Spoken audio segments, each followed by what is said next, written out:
In this video, I'll show you how to use Kimi K3 step by step, and I'll answer the two questions everybody is actually asking about it. What does it cost, and can I run it on my own machine? Here's the scope. We'll look at what Kimi K3 is from sources that aren't Moonshot's marketing. Then we'll watch the real model, do 5 real jobs in a terminal, live, nothing sped up, and hand 2 of them to Moonshot's older model to compare. Then the money and the hardware with the arithmetic on screen. And we start right here, because this one page is the whole story. This is Hugging Face, the site where model files get published. This is Kimi K3's page. When I filmed it on the 27th of July, there was a countdown on it. I went back the next morning. The countdown is gone and the file list is there. One housekeeping note, most of this was filmed on July 27th, 2026, before the weights came out. They came out later that same day, so any page you see with the files on it was captured after the drop. Prices and scores move whenever a number matters. I'll show you the page it came from. First, the thing most of this week's coverage gets wrong. This is Moonshot's own write-up of Kimi K3. It went up in the middle of July and the model has been live and usable ever since through their app and their API. And this is Hugging Face the same week, still counting down, so which one is right? Both of them are, because there are 2 separate events here and they happen on different days. Event 1, around the 16th of July.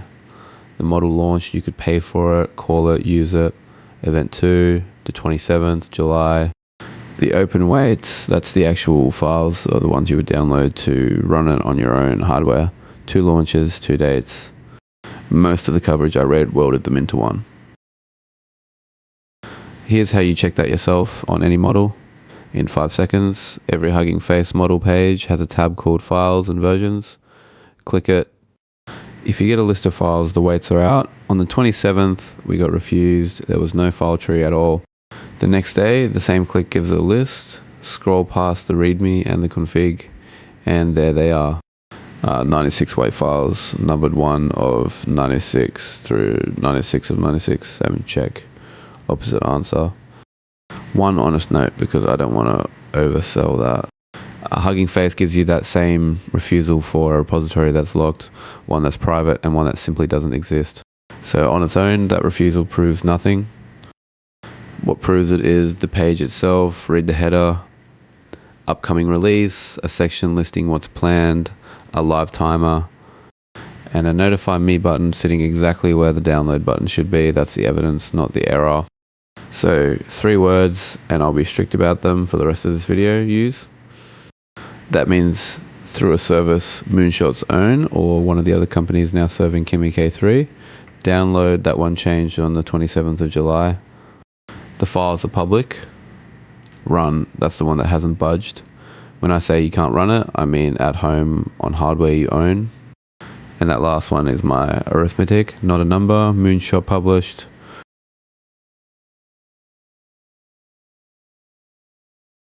Next, what it actually is, from a source that isn't the vendor. This is the VLLM project, the open source engine a lot of companies use to serve large models. They published a preview on the 22nd of July and they had to know its real shape in order to support it. Here's their table, 2.8 trillion total parameters, a 1 million token context window, which is roughly how much text it can hold at once. And native vision, meaning you can hand it an image directly. And this line here, which matters for the rest of the video, 896 rated experts, 16 active per token, plus shared experts. Picture a huge building full of specialists.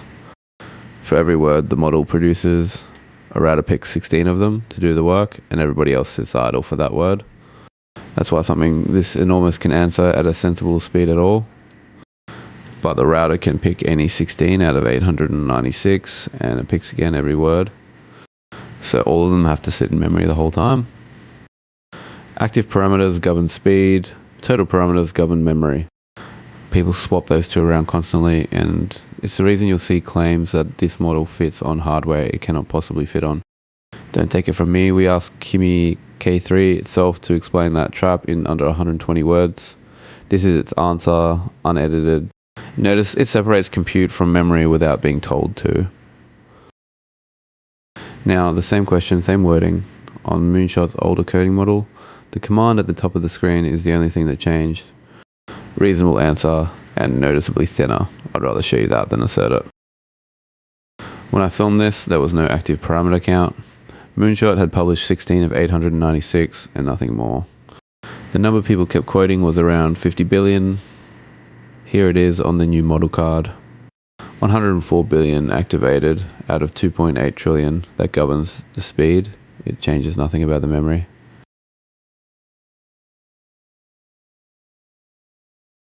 So how do you get to it? This is Kimi.com, logged out.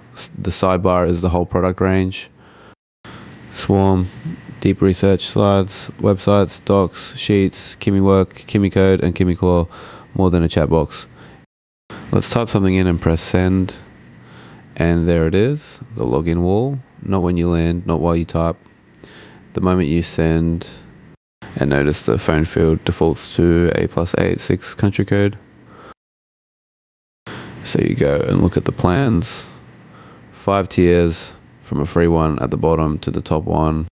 And here's the part that answers, is it free? Scroll across the free column and the thing you came for isn't in it. That 1 million token window, the headline feature of this whole model, only unlocks on the top 2 tiers. And there's a second wall behind it. On Moonshot's membership pricing page, check the day we recorded. All 4 paid plans showed a join waitlist button. Not subscribe, not buy, waitlist. That's a card rather than a recording because it's the fastest moving thing here, so check it live. The other door is the developer platform. This is Moonshot's own quick start. You register, you top up a balance, and then you call the model by name. That's where the terminal work you're about to see is going. And here's the honest bit, almost nobody says out loud. There's a command line tool called Kimi Code, and installing it is free. Using it is not. On a fresh machine, it ships with an empty configuration, and the K3 model is not in it. You have to run its login command first, and only then does K3 appear as something you can choose. Installing is not access. The machine we filmed on was already signed in, which is exactly how this gets hidden.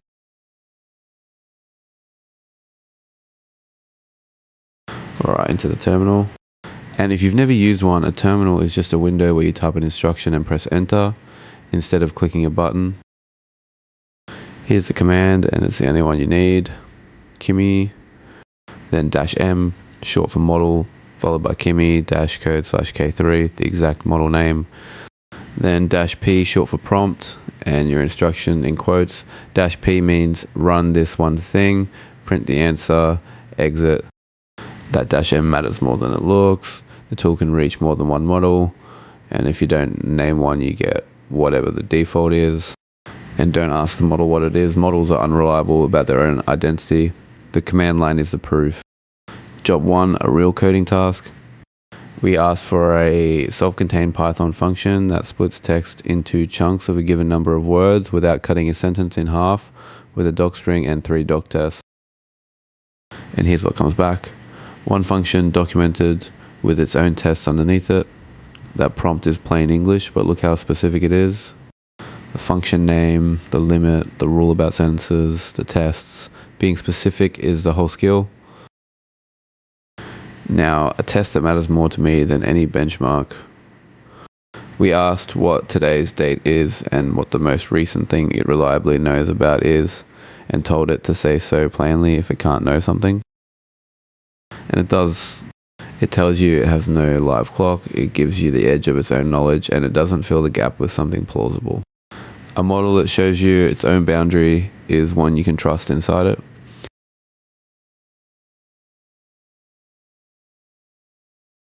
Job 2, and this is where it stops being a chat box. We asked it to create a file called roman.py with a function that turns a number into Roman numerals, plus a block at the bottom that checks 3 known answers.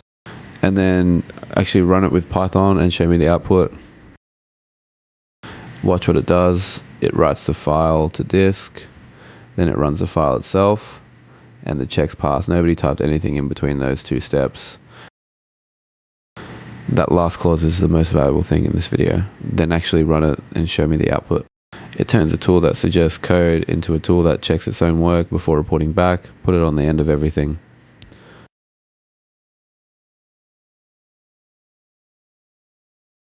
Job 3. What happens when you ask it something it genuinely cannot know from memory?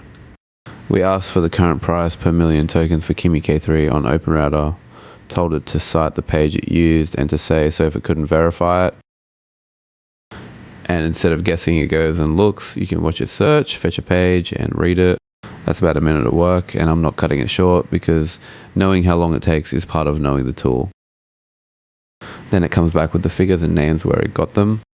That's the behavior you want, and it's why cite the page is worth adding to any prompt where the answer could be out of date.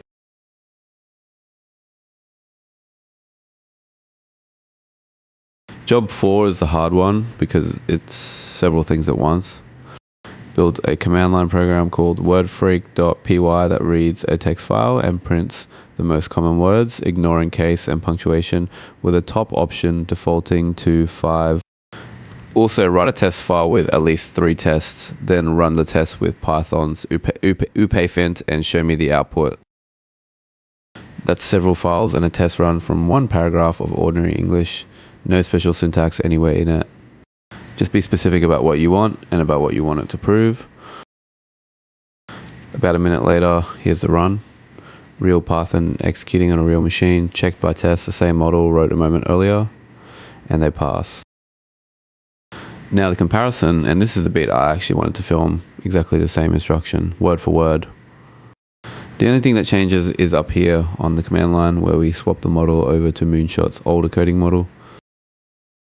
It starts confidently, it writes the files, and then the test run falls over with an import error because the pieces it wrote don't line up with each other. Same prompt, same folder, same machine. I want to be careful about what that does and doesn't prove. It's one task on one day. It is not a benchmark, but it's the difference you would actually feel. And it's the honest reason the newer model is worth the extra waiting rather than me telling you it's better.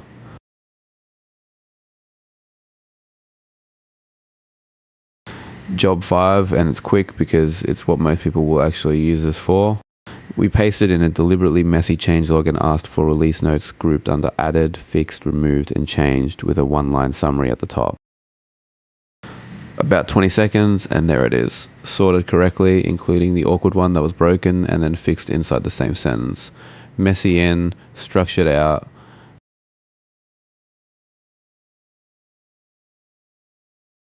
Now let's balance the books because so far this has gone well, and that's not the whole picture. This is Artificial Analysis, an independent site that runs its own tests rather than repeating a vendor's. Their intelligence score for Kimi K3 is 57. I'm saying the number that's on the screen, and I'm deliberately not giving you a rank because this model's rank has been reported 3 different ways this week. The score is stable, the rank is not. Better than a score on its own is a head-to-head, so here it is against Claude Fable 5, same site, same day. Intelligence 57 against 60, so it's behind and not by much. Blended price, $2.31 against $7.70 per million tokens, so about a third of the cost. Speed, 33 tokens a second against 70, so less than half as fast. And you felt that in every clip. Context, 1 million against 1 million. And then this row, the one I filmed to prove the opposite, open source weights. On the day we filmed a dash in both columns, and the note beside it read, both of these are proprietary, here is that same row today. Kimi K3 is a green tick with a link out to the Hugging Face page. Claude Fable 5 is still a dash, and that dash means no. The note beside it now says Kimi K3 is open source. That is their wording, not mine. One more angle, real usage rather than tests. These are OpenRouter's rankings built from what developers actually route their traffic to. That's a different signal from a benchmark, and it's worth a look before you commit to anything.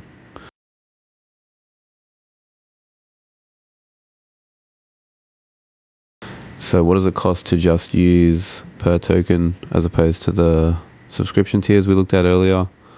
$3 per million input tokens, $15 per million output, and 30 cents per million on a cache hit.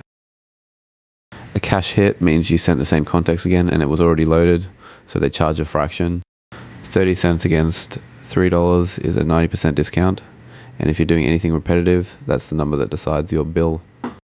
And here's a providers tab worth 10 seconds of your attention. There is exactly one. Moonshot themselves. One provider means one place it can break, so check this page for a capacity warning before you build on it.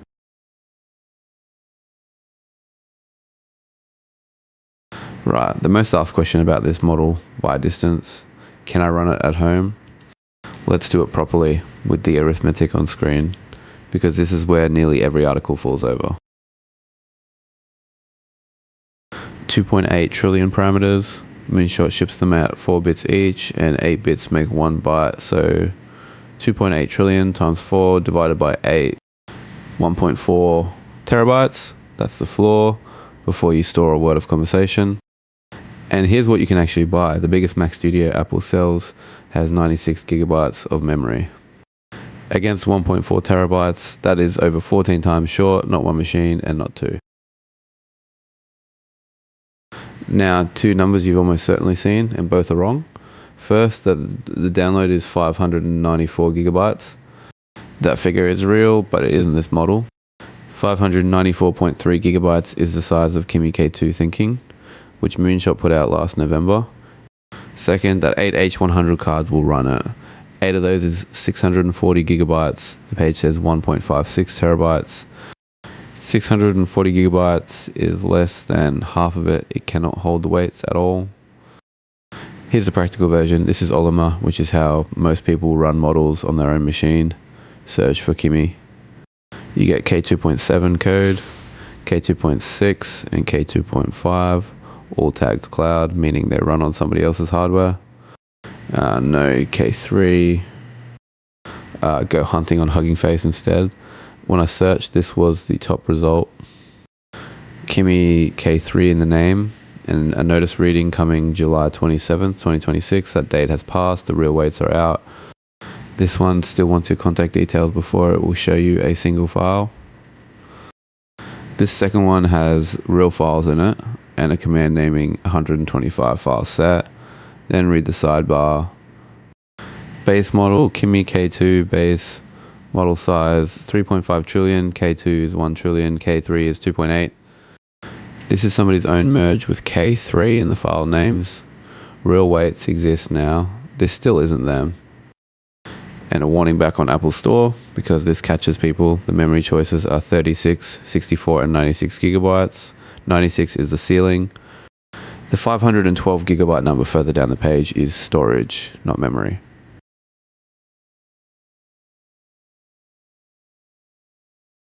Last thing, what changes when that timer hits 0?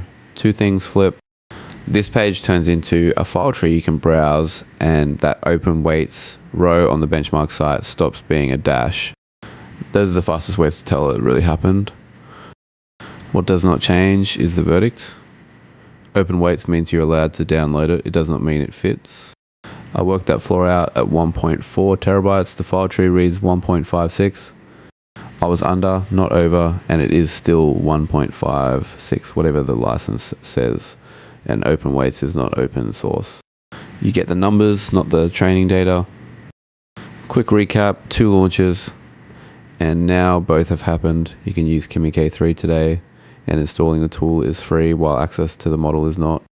It's genuinely strong on real coding work, and it finished a job its own predecessor failed outright. On Moonshot's own service, it's cheaper and slower than Claude Fable 5, though other companies now serve it faster and you still cannot run it at home.